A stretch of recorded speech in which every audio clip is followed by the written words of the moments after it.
Hi students, welcome to Science Center 24/7. Myself Arshpreet Kaur, your physics educator. So as I promised that मैं आपके लिए लेकर आने वाली हूँ रॉकेट रिवीजन. तो आज इस रॉकेट रिवीजन का सेशन नंबर 1 आ गया है, जिसमें आज हम रे ऑप्टिक्स को रिवाइज करेंगे. तो ये उन बच्चों के लिए बहुत ही यूजफुल रहने वाला है जिन्होंने अपनी तैयारी कर ली हुई है और वो फटाफट से इस चैप्टर को रिवाइज करना चाहते हैं. तो चलिए आइए स्टार्ट करते हैं. कुछ टारगेट है कि हम 15 से 20 मिनट में इस चैप्टर को फिनिश करने वाले हैं. तो बिना किसी टाइम वेस्ट के स्टार्ट करते हैं रे ऑप्टिक्स चैप्टर के साथ.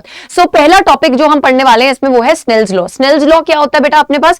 सिंपली जब लाइट ट्रेवल कर रही है from one medium to another medium, तो लाइट अपना पाथ जो है वो चेंज करती है. सो हमारे पास जो साइन आई साइन आर की रेशियो रहती है वो कांस्टेंट रहती है, which is equals to refractive index, यानी कि n2/n1, जहां पे n2 यहां पर है refractive index of the denser medium and n1 है refractive index of the rare medium.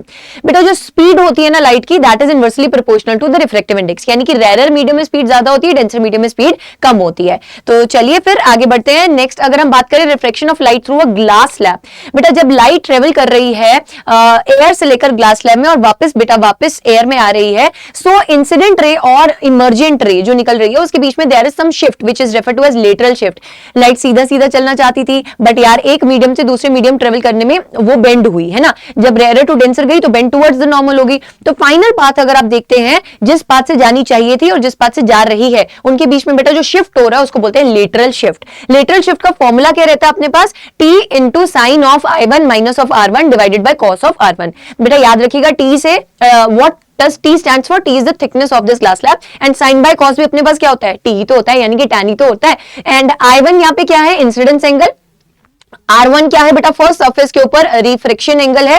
And this is basically the formula of the lateral shift. So once we have done this, we are going to move forward in the next concept, that is concept of real and apparent depth. अब real मतलब सच्चाई, apparent मतलब झूठा, of course, है ना. तो जब आपके पास मीडियम अगर कुछ भी आप बोले, ऑब्जर्वर की बात करते हैं. चलिए मीडियम छोड़िए, आप ऑब्जर्वर की बात कीजिए. अगर आपके पास ऑब्जर्वर रेयर मीडियम में है, यानी कि आप किसी चीज को देख रहे हैं, आप किसी सिंपल कॉइन को देखना चाहते हैं और कॉइन जो है वो पानी में है, तो बेटा आपको जो उसकी एक्चुअल हाइट दिखती है ना, वो उसकी एक्चुअल हाइट नहीं होती, वो झूठी हाइट दिख रही होती है. तो अगर मैं ऑब्जर्वर को रेयर मीडियम में बांधती हूँ तो n2 is equals to real depth upon apparent depth. जब ऑब्जर्वर रेयर मीडियम में तो रियल डेप्थ ज्यादा होती है एपरेंट डेप्थ से, बट जब ऑब्जर्वर अपना डेंसर मीडियम में चले जाता है तो उस टाइम पर आपके पास एपरेंट डेप्थ ज्यादा होती है रियल डेप्थ से. सो आई होप ये जो तड़का लग रहा है आपको, एकदम रॉकेट रिवीजन मिल रही है, इसमें बहुत मजा आ रहा है. अगर आप सेशंस को एंजॉय करेंगे तो फटाफट से सेशन को लाइक एंड शेयर जरूर से कर दीजिएगा.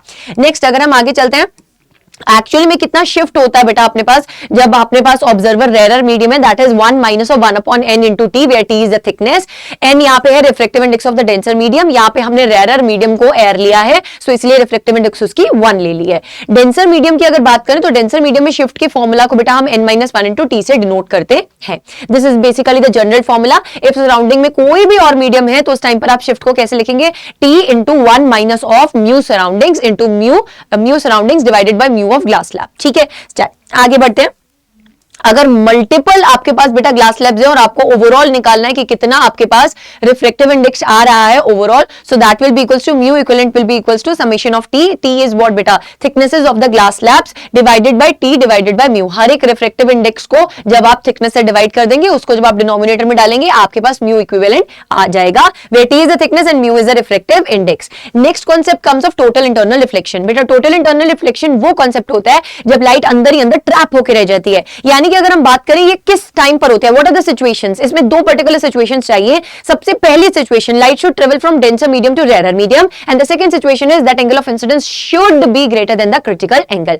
क्रिटिकल एंगल क्या होता है मैम? क्रिटिकल एंगल वो एंगल होता है जब angle of incidence critical angle के बराबर हो, तो एंगल ऑफ रिफ्रैक्शन कितना हो जाता है? 90 डिग्री हो जाता है. यानी कि लाइट जो है वो सरफेस को चमकाती जाती है, एकदम ग्रेजिंग कंडीशन की बात करें तो sine c is equals to 1/n रहता है. बेटा कभी कभी इसका छोटू सा डेरिवेशन भी पूछ लिया जाता है कि आप क्रिटिकल एंगल और रिफ्रैक्टिव इंडेक्स के बीच का रिश्ता बताइए, तो साइन सी 1/n के बराबर रहता है.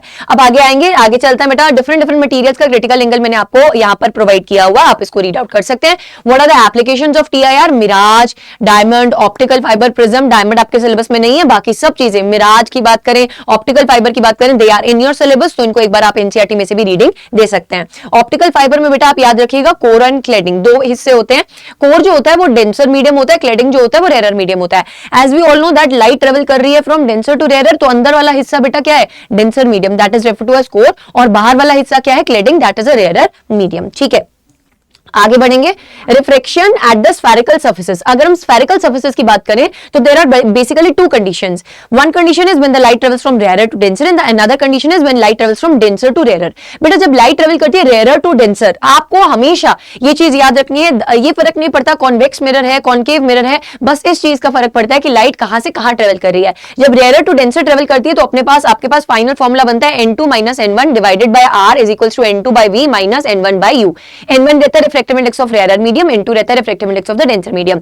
u is the object distance, v is the image distance, r is the radius of curvature. Next, when light goes from denser to rare medium, बेटा जब डेंसर टू रेयर जाती है तो आप देख सकते हैं इन दोनों के बीच में डिफरेंस क्या है, हमने सिर्फ और सिर्फ n1 एंड n2 को बेटा क्या कर दिया, इंटरचेंज कर दिया है।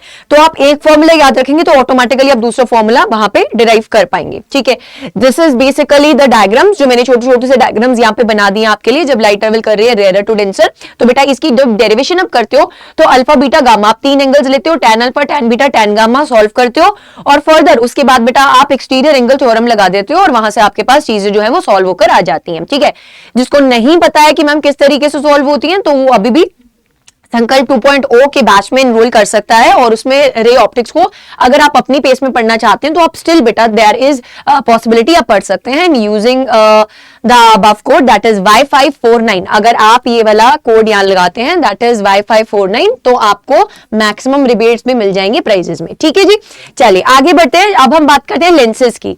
When we are talking about the lenses part, बेटा लेंसेज पार्ट में आप एक चीज हमेशा याद रखना कि कॉन्वेक्स और कॉनकेव का जो फोकल लेंथ है ना वो आपको पता होना चाहिए। कॉन्वेक्स का जो फोकल लेंथ होता है वो होता है आपके पास पॉजिटिव, कॉनकेव लेंस का फोकल लेंथ होता है आपके पास नेगेटिव। ठीक है, कॉनकेव लेंस का फोकल लेंथ आपके पास होता है नेगेटिव। नेक्स्ट आगे अगर हम चले बेटा यहाँ पे लेंसेज के केस में एक बहुत इंपॉर्टेंट फॉर्मूला डिराइव करने के लिए आता है, लेंस मेकर फॉर्मूला, जो इंटर रिलेट करता है refractive indexes of the medium को, रेडियस ऑफ कर्वेचर को, इमेज डिस्टेंस को एंड ऑब्जेक्ट डिस्टेंस को। 1/v - 1/u is equals to μ2 - μ1 divided by μ1 1/r1 - 1/r2।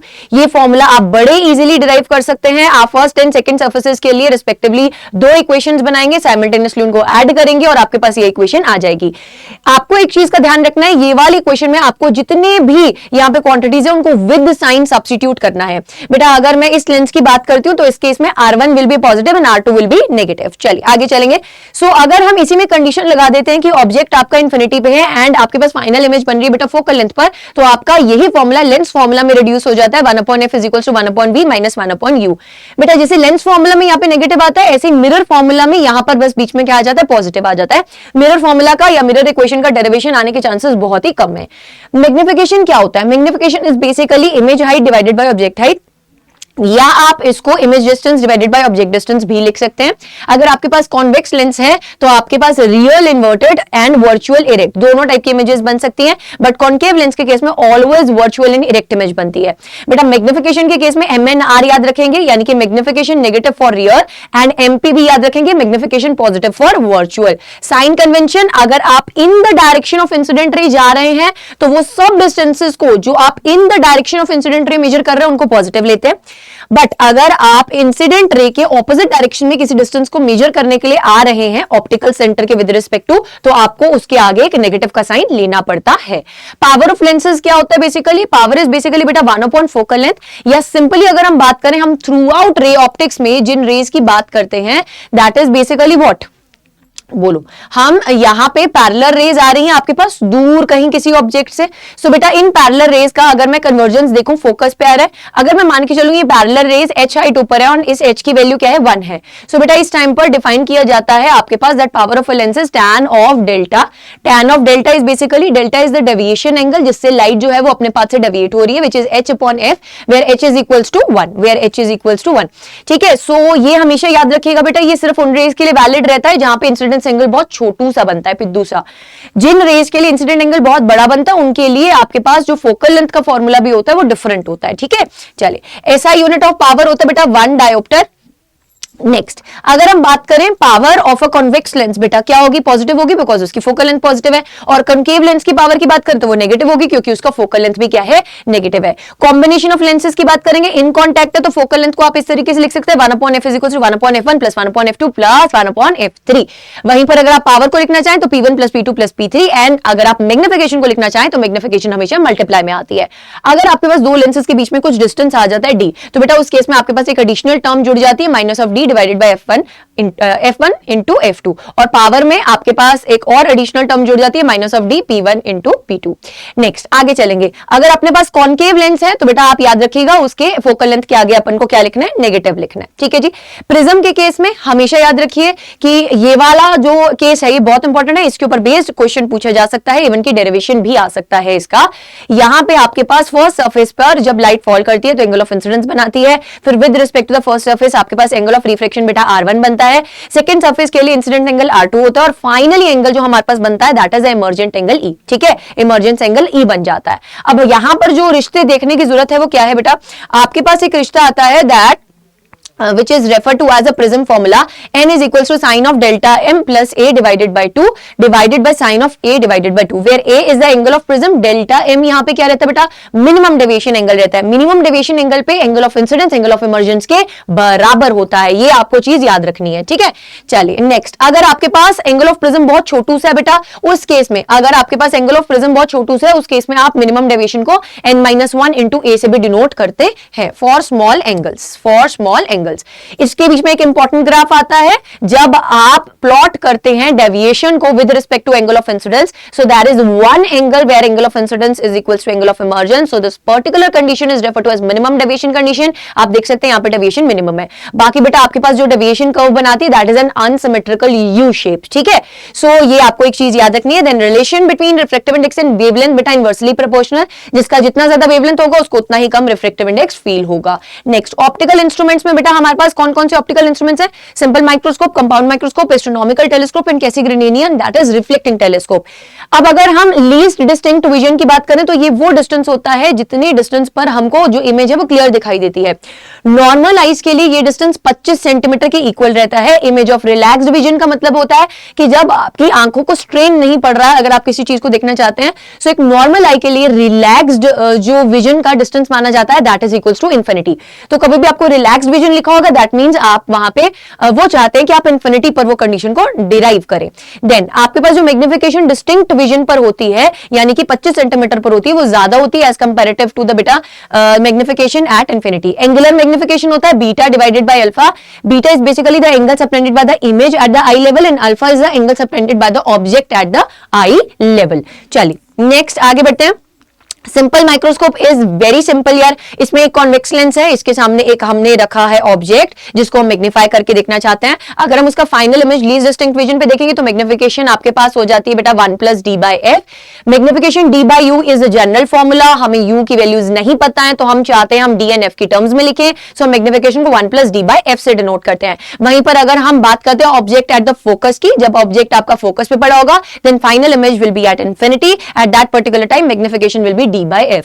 अब इन दोनों कंडीशंस में अगर आप मैग्निफिकेशन को बढ़ाना चाहते हैं तो आपको फोकल लेंथ की वैल्यू को कम करना पड़ेगा। So there is some limitation. हम सिंपल माइक्रोस्कोप पे ये चीज नहीं कर सकते हैं बेटा, हम एक हद तक ही मैग्निफिकेशन को बढ़ा सकते हैं। So this is the problem we have faced, so we move to next type of microscope that is compound microscope.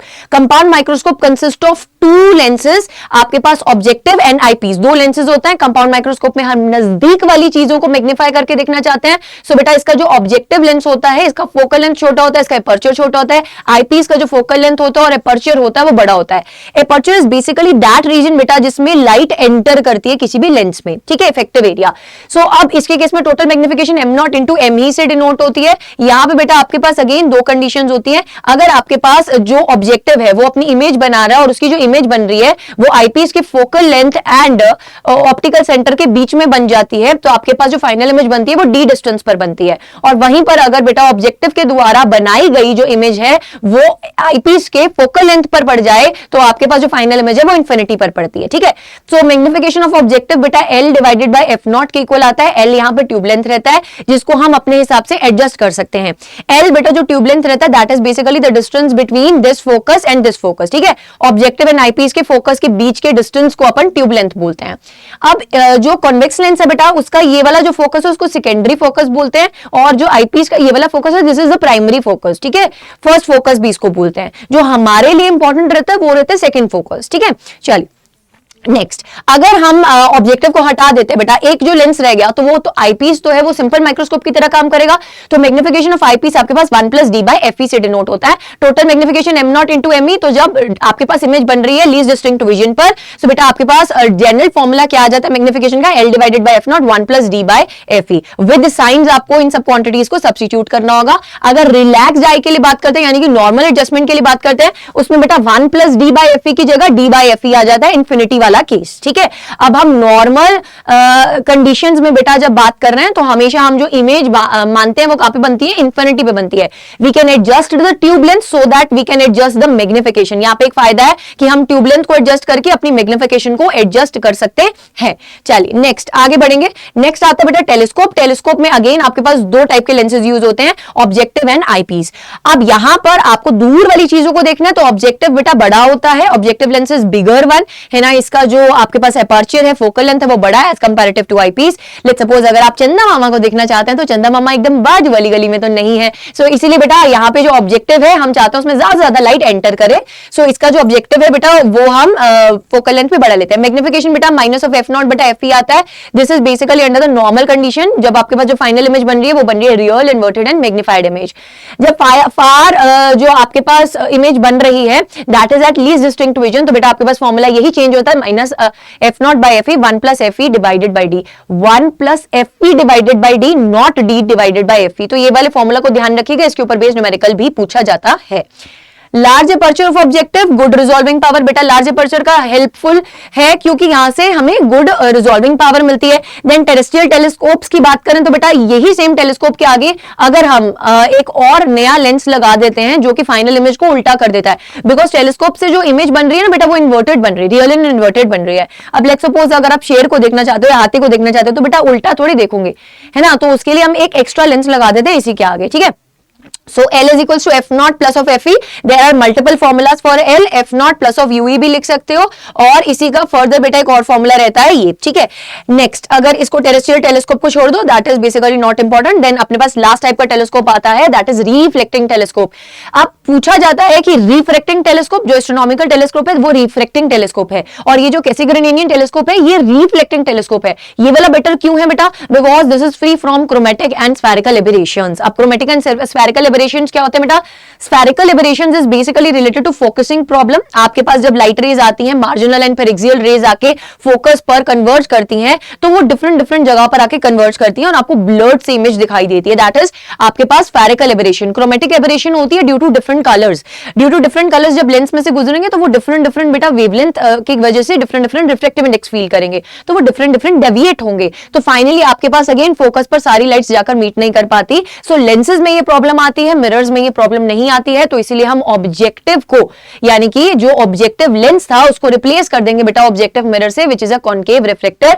200 inches का अपर्चर रहता है and this is very important diagram. Please make sure that आप इसको बढ़िया तरीके से draw करके देख रहे हैं। ये सब डायग्राम्स आपके लिए बहुत इंपॉर्टेंट है। ये सब नोट्स आपको कहां पे मिलने वाले हैं, आपको मेरे कम्युनिटी पर मिलने वाले हैं। द कम्युनिटी का जो लिंक है वो मेंशन है बेटा डिस्क्रिप्शन में भी एंड कमेंट में भी मैं पिन करवा दूंगी। अब इसी के साथ हमारा रे ऑप्टिक्स होता है फिनिश। सो आई होप आपको एकदम रॉकेट रिवीजन रे ऑप्टिक्स की बहुत अच्छी लगी होगी। कमेंट सेक्शन में कमेंट करके जरूर से बताइएगा। अब नेक्स्ट आपके लिए लेकर आ रही हूं वेव ऑप्टिक्स का एकदम रॉकेट रिवीजन कल शाम को 7 बजे। तो जुड़ना ना भूलिएगा मेरे साथ। Till then love you all, take care and bye bye.